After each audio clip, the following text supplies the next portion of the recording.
Good morning, viewer. Welcome to our Fosak TV USA.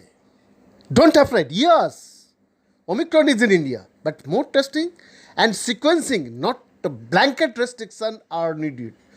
Maharashtra's stringent COVID norms for international and domestic air travelers, now largely rolled back, had significantly diverged from center's Omicron advisory and provoked a strong response from the latter.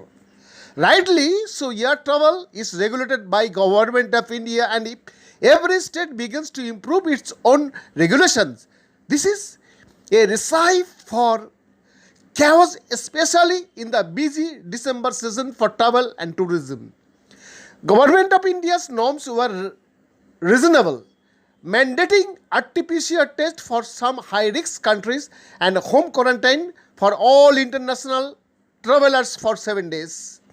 Maharashtra's augmentation, like mandatory testing of all international passengers, followed by 14-day quarantine apart from domestic travelers having to produce RT-PCR test results, failed to see the picture. If the contradictory regulations proliferate across states, it endangers the still uneven economic recovery. Overall, GDP in the July-September quarter has exceeded the pre-pandemic benchmark of the same period in 2019. But private consumption and activity in contact-intensive sectors such as trade and hotels, which also employ many informal workers, remain below the 2019 mark, indicating 2 lost years for them.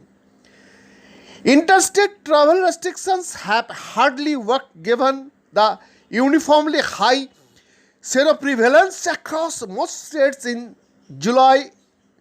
Instead, states must ramp up testing, especially using RT-PCR test kits.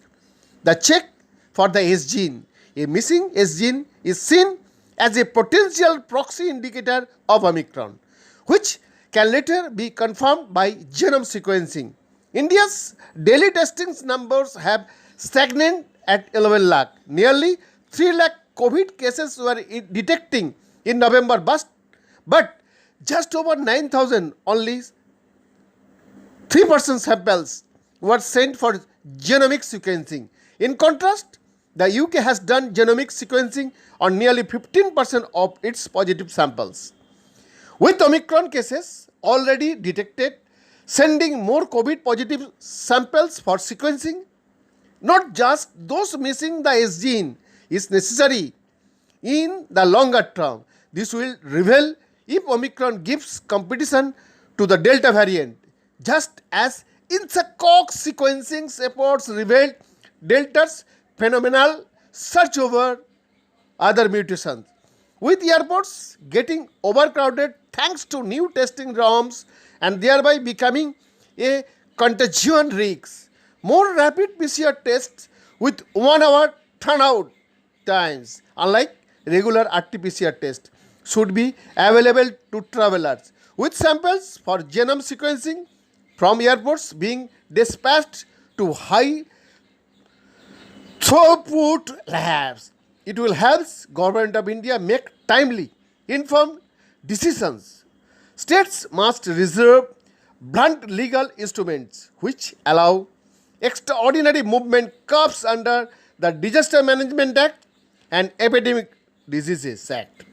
For emergency situations, India cannot afford more economic shocks. Being smart is better than being hasty.